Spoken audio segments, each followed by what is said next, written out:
Hello YouTubers, my name is X Factor and you are currently looking at 3 different gaming mice that are on the market right now. The one on the far right, which is not lit up, is the Razer DeathAdder 2013, which I used exclusively in Battlefield 3 and for the first 3 to 4 months of Battlefield 4 beta and release.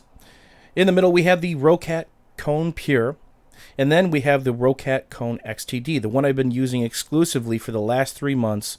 And we're going to talk about some of the pros and cons of each of these and talk about some of the factors that you should be able to weigh when selecting a mouse that's right for you. And it's not just what are the components, what's the sensor, what's the technology, what's the software like, what are the drivers like. It's about how it feels in your hand and your grip. What kind of weight do you like? What kind of feel do you like? And that is a very important factor. So first, let's talk about the Razer DeathAdder 2013 very quickly. The Razer DeathAdder is a 105-gram mouse. That's the weight, and that matters when you go sliding it around. If a mouse is a lot lighter, it might drift on you just a little bit more. So it's about that control. That's something you can get used to very quickly. But if you go from a lightweight mouse to a heavy, or a heavy to a lightweight mouse, there might be a little break in time. So the Razer DeathAdder 2013, let's flip one of these over here. This is the Roccat Kone Pure. Look at the profile of the arch. Now, look at the arch of the 2013. Very prominent, very strong arch. So that plays a factor when I grab this mouse. First, let's talk about the grip I have, no matter what the mouse is, within limitations here. I'm a palm grip. I'm going to completely put my palm on the mouse. And then on the left and right hand side, my thumb is going to slightly drag the surface along with my pinky, just like that. It helps me control the mouse. It gives me those snaps, those very quick snaps, starts, and stops. And that's very important when I'm going from target to target to target very quickly. Putting these down allows me to quickly control and stop the mouse. So what don't I like about the Razer DeathAdder 2013? Well, the first one came to me DOA, dead on arrival. The second one needed a firmware update. I updated it via the Razer software, and that fried it out. I was down 2 mice within, I think, a couple hours because I bought it locally and returned it locally. But there's another problem. There's little rubber inlay here to help you with your grip, but it's really not good for grip. Let's talk about oil content. Your face, your hands, your body gives out oil, right? It's a byproduct of your body. It's normal. It's natural. When you're gaming, it's going to be more. Not to mention condensation if you're grabbing a drink to the side, taking a quick sip. So what would happen is I had a hard time keeping my thumb still on here, not sliding around. And when it comes to using a mouse, it's all about control. If you don't have control, what's the point of using that mouse? It's the worst thing in the world that can happen.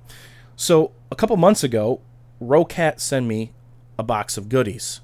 And I wasn't big on the Roccat name. I've never really used their product before. It's like, all right, let me give this a whirl. Let me try this out. So they sent me a couple things. First, let's talk about the Kone Pure. All right, this mouse right here, the Kone Pure, is 90 grams. And there's no ability to add weights. It's got a LED, 16.8 million colors for the logo, and you can change how that flashes and what it does. So a little bit lighter.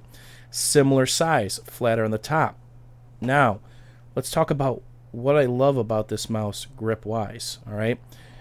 On the side here, you see a groove. That's for your thumb. It completely envelops and snugly fits around your thumb. It's so much better grip, I can't even tell you, right? So this mouse is a little bit smaller than the DeathAdder. And again, I have a medium to larger size hand.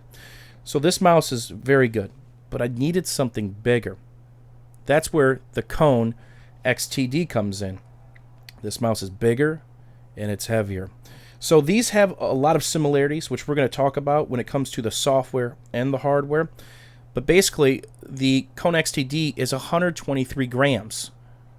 That's a lot of weight, quite a bit heavier than the DeathAdder. So that took me about a day and a half to get used to, all right? So let's talk about the way I grip this mouse as well. It changes my grip a little bit. I still drag my palm, and with the thumb contour, all right, it really envelops my thumb. I like that. I can still drag my pinky and my forefinger, which helps, but my thumb is no longer touching the pad, which I've learned to love because I can control it with just these two down now. And it's not my whole finger, it's just the tips of them basically. All right, so this is literally how I hold this. Now, there's some other things available to this mouse, the XTD, that the Pure does not have available. Let's flip her over. That right there is an unlock system for weights. You can get, with this mouse, comes with it, is 4 5-gram weights. So the mouse starts off at 123 grams, which is pretty darn heavy. And of course, you can go up in 5-gram increments up to an additional 20 grams to 143 grams. Very good weight without it. I didn't even need to touch the weight. So what do I like about the hardware and the software? Well, first let's talk about the hardware, because I'm going to show you the desktop software. Of course, let's go over the pretty things. These are 4-way LED lighting system, and they're independent from each other. There's different designs. You can have 4 different colors on here. You can have different designs running through, and we'll showcase that in the software as well. These are Omron switches. Very, very good switches up at the top. This is the best mouse wheel I've ever used. It's the Titan mouse wheel, and again, all this is available in both of these except for the LED system. So you've got a mouse wheel that's extremely good. I've never had a mouse wheel feel this good before. 1 millisecond response time, customizable liftoff distances from 1 millimeter to 5 millimeter. And why does that matter? In Battlefield 3, it didn't help me because of the recoil mechanism, and the recoil let-off counter was a little bit different in Battlefield 3. When you'd counter your recoil in Battlefield 3, I'm pulling down, I'm pulling down, I'm pulling down. The second I was done mag dumping, I'd have to readjust to center. So my mouse was constantly returning to center by my own movements. In Battlefield 4, it's different. If you've got an LMG and you use mag dump, you're pulling down, you're countering that recoil, and then you stop shooting. Guess what? This is now center of screen. You don't have to bring it back. So it can get you in trouble with LMG. So the last thing I want is to pick up my mouse and that mouse still move as I quickly get it back to center. So the low liftoff is very nice. Another thing is zero angle snapping and prediction. There is no mouse prediction in this. That's huge when you're talking about accuracy and consistency. Then there is a Turbo Core V2 processor on here, along with 576 KBs of onboard memory for your settings and macros. And then, of course, we have the R3 laser sensor on both of these. All right. It has 41 DPI settings, starting at 200 DPI all the way to 8200 DPI. And I still run the same DPI settings from years ago, 1800. And again, that's your personal preference. So this is the Kone XTD. This is what I use. Again, the grip for my hand is ultimate. It's unbelievable. If you want something that's like a DeathAdder size, this would be the Kone Pure, because these two have essentially the same hardware and software. Same sensors, same wheel. The only difference is some of the LED stuff and the weights. As you can see, we're utilizing the Roccat Kone XTD software. My driver is the V1.17 firmware. Same thing. Both have been updated and are current. And these are some of the options. First, let's go over the scroll speed. This is a 4D mouse wheel. So not only is it scroll up and scroll down or press in, it's left tilt and right tilt, and you can adjust those as well. Next, we've got the DPI switcher. I could utilize this in Battlefield 4, where I could have a different DPI for my tank, increase it just a little bit, because that does adjust your TV missile sensitivity. So I have my vehicle sensitivity quite a bit lower than it probably should. And I run at 1800. No matter what game I play, that's what I do. And of course, your sensitivity options for the sensor.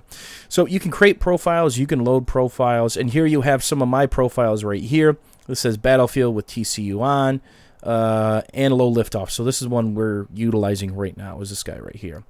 So then you can change up your button assignments. So one of the things that I've changed for Battlefield 4 is what this button does at the very bottom that you're looking at, the 5 button. That is primary and secondary toggle. So let's say I'm in an RPG and want to quickly get out my primary.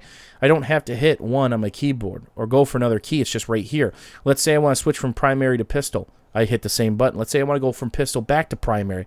The same button. I can't tell you how helpful that one is. And there's a couple other things I have bound in Battlefield 4, but that's the big one. And you can go through and change any of this stuff. Advanced control, this is where it starts to get a little bit fun. This is tracking control unit. This can sense what type of pad you're on. Are you on a plastic pad? Are you on a cloth pad? What's the material? And this can calibrate it. You can turn this on and off as you see fit, and you can recalibrate it all the time. Now here's the distance control unit, 1 to 5 millimeter distance. Mine's extra low, 1 millimeter. So the second I lift my mouse off the pad, it stops moving. I'm literally jerking my mouse back and forth, left and right, up and down right now, and it's not moving. That's important in Battlefield 4 because of the way the recoil mechanic works. If you're mag dumping for a long time or bursting, you eventually got to come back to center by putting the mouse back up in the middle of the pad. Very painful. Pulling rate, completely adjustable. And then, of course, sound feedback if you're making changes. And the Windows pointer speed. This will change your Windows setting. I always recommend 6, and for those of you who do the Mark C mouse fix, I'll link that down below. 6 is what's recommended there. And the push of a button. You can reset to factory defaults. If all of a sudden you mess something up, you forget to save a profile, you can simply reset it all right? And then here's the color control. You can change all of this. I can literally have 4 different colors going in one spot. I could change the flow of them. I mean, you could do a million things here. It's unbelievable. You can change the way it looks. Is it a blinking motion? Is it like a heartbeat where it slows down, then starts up, then gets real prominent, then goes back away? Is it breathing? All lights off, fully lighted, whatever you want. And then this keeps track of what's going on with your mouse. Depending on what game you're playing, you might have different movements. So left button, 143,000 clicks so far. And I don't really do anything else on this computer but play Battlefield. I don't even surf the web. And then the right button, you can see I've ADS'd more than likely 30,000 sometimes. Okay, so updates, very simple. Driver download brings you right to the website, and there you go. So you can edit your profile, save them, load them, and this is really, really nice software. So if you're in the market for a mouse, it's important to figure out a couple things. Number one, what's the components of the mouse? Are they well made? Are they well reviewed? All these Roccat products that I talked about today are highly reviewed. They're very well made. And then more importantly, or equally as important, is how is it going to feel with your type of grip or your size of hand? Again, I have a medium to larger size hand, and I've fallen in love with the larger Kone XTD. This is a very large mouse compared to some of the other options on the market. And the thumb grip is ultimate. I really enjoy the way my thumb snugly fits into this mouse, giving me the ultimate control. Hopefully you guys enjoyed this quick video. I'm going to put links down below to where you can purchase these on Amazon or your website of choice, depending on what country you're in. Remember, read up on reviews. That can be the biggest help. A lot of people that review these online include what type of grip they have, along with what size hand they possess. Thanks for watching. Thanks for hanging out. Enjoy the rest of your day, YouTubers.